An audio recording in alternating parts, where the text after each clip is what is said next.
लिया, तो क्या कहना चाहते हैं? देखिए, मैं कहना चाहती हूँ जो चिकित्सक अधिकारी ने बदतमीजी करी है महिलाओं के साथ। कौन है वो अधिकारी? वो अधिकारी है डॉक्टर थानेदार, उनका नाम है। तो मैं चाहती हूँ कि उनके ऊपर कार्रवाई बहुत पहले ही हो जानी चाहिए थी, जो विगत 1-2 वर्षों से नहीं हो पाई है। और महिलाएं इतने सालों से परेशान है, परेशान होने के बाद वर्षों के बाद अब आई है, और वो भी आने के बाद भी प्रशासन सुन नहीं रहा है। हम महिलाओं को यहाँ पर अपनी समस्या बताने के लिए जमीन पे धरना देना पड़ रहा है, बैठना पड़ रहा है, रिक्वेस्ट करना पड़ रहा है। आप बताइए सर, हम ये जो घटनाएं हुई हैं, हम क्या इसका इंतजार कर रहे हैं कि बलात्कार हो जाए या कोई पीड़ित महिला सुसाइड कर ले, तब हमारी सोमवार को कोई हमारे अधिकारी सुनेंगे? इससे पहले आपने कंप्लेंट की थी? कंप्लेंट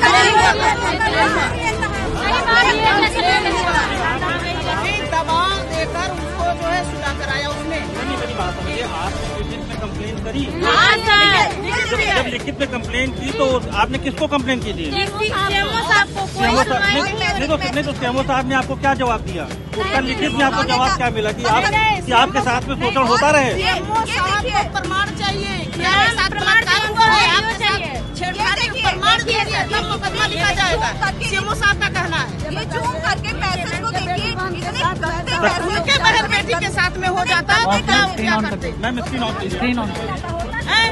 बताइए उनके बेटे महिलाएं प्रमाण देंगी ये हमारे साथ गलत हुआ है। पीड़िता को इतने गंदे मैसेज किए हैं। ये मैसेज पढ़ लीजिए। बताइए कि आप प्रूफ क्या सारे ग्रुप में भेजे।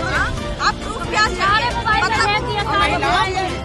और जब हम लोग आज कहने लगे तो बोले कि तुमको हटा देंगे, तुमको यहाँ से हटा देंगे। आपकी सरकारी नौकरी है?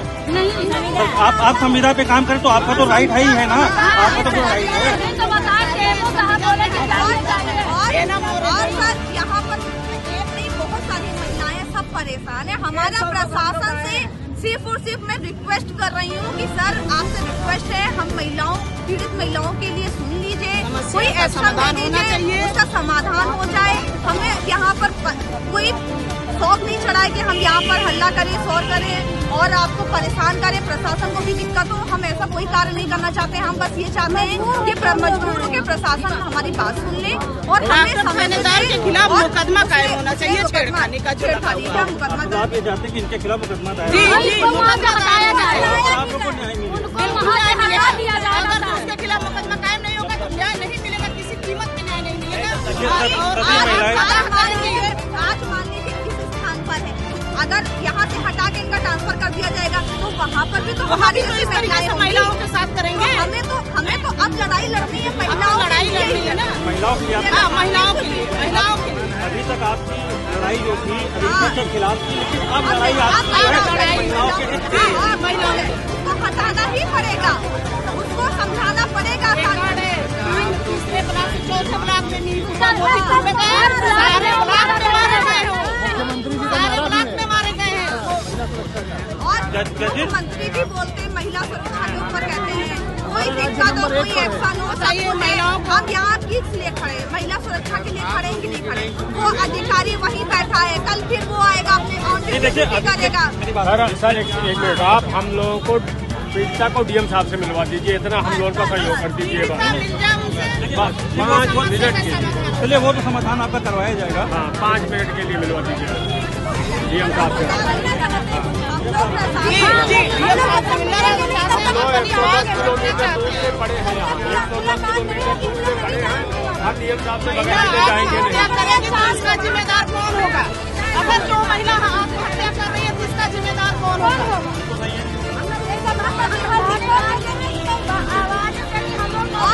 वैसे ही बात तो कही गई है, पुलिस प्रशासन 24 घंटे की नौकरी होती है कि नहीं होती है? और 24 घंटे में क्या इतना प्रशासन नहीं है कि हम लोगों से 5 महिलाओं से मिलने, 5 महिलाओं से मिलने, हमें 5 मिनट चाहिए रोड पे, 5 मिनट बिना पानी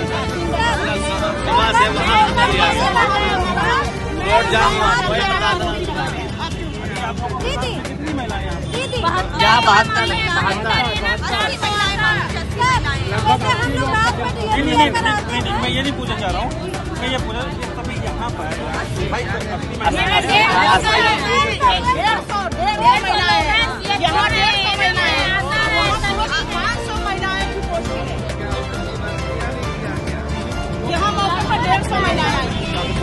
तो हम चाहते हैं प्रशासन से कार्रवाई हो उसके ऊपर। यहाँ से कहीं और जाए और बताइए चिकित्सा अधिकारी इस तरीके से हरकत कर रहा है। वहाँ महिलाएं जाती हैं, जांच के लिए जाती हैं, सपोर्ट होता है लेके जाती है। क्या महिलाएं सुरक्षित है? अभी कलकत्ता में इतना बड़ा कांड हो गया हॉस्पिटल के अंदर। हाँ बताइए क्या कार्रवाई है, क्या चीजें हैं? आज हमारे चिकित्सा विभाग में ये सब क्या हो रहा है? अगर अधिकारी नहीं जाएंगे तो कल भगा देगा वो। वहाँ पे आइए आप लोग, साइड में बुलाने का काम। 10 लोगों का नाम लिखा गया है कि 10 लोगों को हम देख लेंगे। आप ये बताइए, मतलब ये सोचिए जो बोल रहे हैं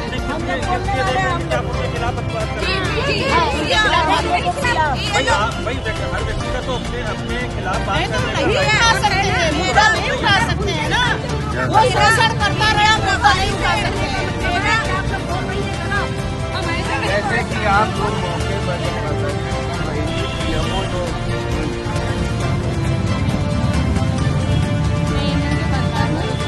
और MOIC मुझे काम के बहाने ऑफिस में बुलाते हैं, अश्लील बातें करते हैं मुझसे, बदतमीजी करते हैं। नहीं सुनो तो लेटर निकालते हैं, नौकरी जीना हराम कर देंगे मेरा। कौन? MOIC। क्या नाम है? डॉक्टर थानेदार। जब मैंने थाने में उनके खिलाफ रिपोर्ट की थी तो वहाँ के वो कह रहे थे इंचार्ज कि वो ऐसा कर ही नहीं सकते हैं। मतलब अधिकारी कोई कुछ नहीं कर सकता, कर्मचारी झूठ बोलता है क्या? लेकिन आज सीएमओ भी तो वहाँ पहुँचे थे। आप सीएमओ ने ये कह दिया मैंने तुम्हारी बात सुनी, बदतमीजी से मेरी बात सुन ली मैंने। प्रमाण मांग रहे थे, प्रमाण मांग रहे थे। मतलब ये दूंगी कि तुम्हारे साथ ऐसा हुआ बना रही हूँ मैं, अब तो मुझे छेड़ो, मैं उनको वो दूंगी जाके प्रूफ। और आज ये बधाई जिला की रहने वाली है, हस्बैंड भी नहीं है। हम लोगों को उनके साथ काम नहीं करना है, हम लोगों को MOIC के साथ काम नहीं करना है। हमें बच्चे मोबाइल पर इतने अभद्र मैसेज इतनी गंदी गालियाँ हैं। वो कह रहे हैं मेरे साथ सो, मेरे साथ सब कुछ करो, सारी समस्या है। और लगभग ऐसा है ना, सबको इसमें तमाम महिलाएं हैं जिनके साथ ऐसा हुआ है। मैं प्रोफेशनली आर्किटेक्ट हूँ और मेरी भी बेटी है, और जैसे मेरी बेटी वैसे मेरी बहन है, वैसे मेरे सभी लोग हैं। मुझे महिलाओं ने जानकारी दी। आपका शुभ नाम क्या है? मेरा नाम है आर्किटेक्ट प्राची श्रीवास्तव। मैं बहराइच में कार्यरत हूँ और यहाँ पे मुझे महिला बहन ने मुझे जानकारी दी। मैं जानकारी को सुनकर तुरंत आई हूँ और मैं महिला हूँ। महिला होने के नाते मेरा फर्ज बनता है कि बहराइच की सभी महिलाएं इनका साथ दें, इनके साथ खड़ी रहें, ताकि हमारी भी बेटी है, आप सबकी बेटी, आप सबकी बहन है, पत्नी है, परिवार है। और अगर आप लोगों को अपना सुरक्षित करना है तो इस चिकित्सक अधिकारी को हटाना पड़ेगा, उनको अपने पद से इस्तीफा देना पड़ेगा। इनके खिलाफ मुकदमा कायम कराना अनिवार्य है।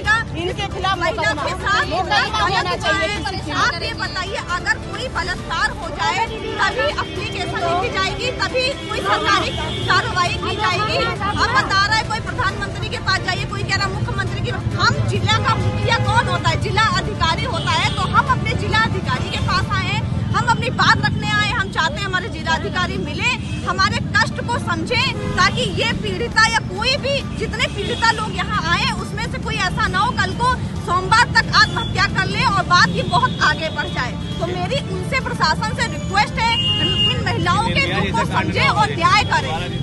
हाँ, कोई कांड बड़ा ना हो, मैं उनसे रिक्वेस्ट करती हूँ। प्लीज आपसे रिक्वेस्ट है प्रशासन से कि आप लोग भी सहयोग दीजिए हमारा। करने आके सोफा करवाने थोड़े जाते हैं। फेसबुक पे लाइव हो जाओ, निकाला देगा फेसबुक पे लाइव हो। लेटर फेसबुक पे लाइव हो। मैडम ये बताएं आप कि आप जिस समय यहाँ पर आई हुई है, क्या कारण है कि सभी लोग यहाँ पर इकट्ठा हुए हैं? हमारे साथ यहाँ पीड़िता है और आप पीड़िता से पूछिए, खुद स्वयं पूछिए। हम ये नहीं कह रहे कि आप किसी से पूछिए, आप खुद पीड़िता से जानकारी लीजिए। आपके साथ क्या हुआ है? आप लोग इधर थोड़ा साइड आ जाइए भैया, बढ़ाइए भैया, वहाँ आ जाइए जहाँ है बुलाने कहते हैं, नहीं सुनो तो लेटर निकालते हैं, नौकरी नहीं करने देंगे यहाँ पे मुझे। क्यों? उनकी बातें नहीं मानेंगे तो नौकरी नहीं करने देंगे। मानसिक शोषण, शारीरिक रोड लोग वहीं चलो, यहाँ लाइट। महिलाओं को नौकरी नहीं करने दिया जा रहा है, घर से निकलने नहीं दिया जा रहा। जो आज ये घटना हो रही इसके चलते हम महिलाएं इतना आगे निकले हैं, ये महिलाएं इतना आगे मौका मिला है, ये महिलाएं आगे इतना निकली हैं। अगर ये सब चीजें होंगी तो घर परिवार में फिर कैसे फिर लड़कियों को पैदा करते ही मार देते हैं, वो ज्यादा अच्छा है। कम से कम ये दिन तो नहीं देखना पड़ेगा। किस चीज की कार्रवाई, किस चीज का हमें अपने आत्मरक्षा के लिए हमें यहाँ पर इस तरीके से खड़े होकर के अपनी आत्मरक्षा के लिए उनसे भीख मांगनी पड़ रही है प्रशासन से। जहाँ जहाँ पे गए मैम यही काम 300 महिलाएं हैं इस ग्रुप में 300 महिलाएं हैं। बस में भी बैठी है महिलाएं, अंदर भी बैठी है महिलाएं, पूरे महिलाएं आई हुई हैं। इसको पढ़ लीजिए, देखिए हाँ, पढ़ा